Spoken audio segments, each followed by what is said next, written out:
The lights in the plane went out again. There were only 11 of them left now. Carl Sandburg and Harold, 4 crew and 5 Americans. They sat together in the middle of the plane. The girl and the young man in the black shirt watched them. Through the window, Carl saw the fuel tanker drive towards the plane. It stopped, and 5 men in white clothes got out. The pilot went into the front of the plane to work the controls, and the men started to refuel the plane. Then he saw another man in a yellow raincoat come out of the airport building. The bearded hijacker started to talk very loudly. Is it him? Yes, it is. Our leader. My brother and sister, we have done it. Now I must welcome him at the door.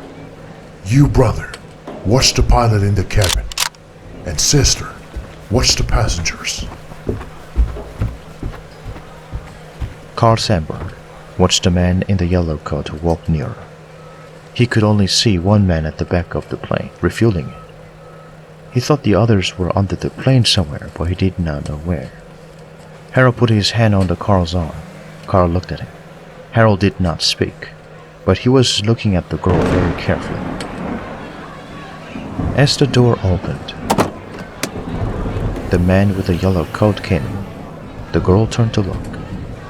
Through the window, Carl saw a man in a white coat run out from under the plane with something that looked like a grenade in his hand. 2 other men in white ran out behind him.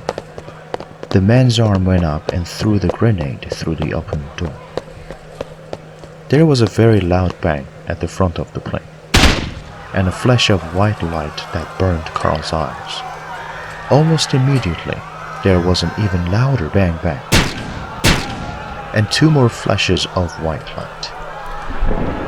Carl could not move. The noise was so loud, and the light so bright that he sat still as a stone. He saw the girl hijacker and the bearded man standing quite still too, with their guns in their hands and their mouths open. Then a man in white ran through the door with a gun in his hand. He shot the girl and the bearded man before they could move. The hijacker in the black shirt came out of the captain's cabin behind the man in white. But 2 other men in white came through the door and shot him too. The 2 prisoners in their yellow raincoats tried to get to the door, but the man in white knocked them to the floor and handcuffed their hands behind their backs. Carl looked down. The girl was lying on the floor of the aisle behind him. He thought he saw her hand move towards her machine gun, but then one of the soldiers in white ran down the aisle and shot her again through the hand. Another soldier pulled her away by her legs, and her long hair left blood along the floor.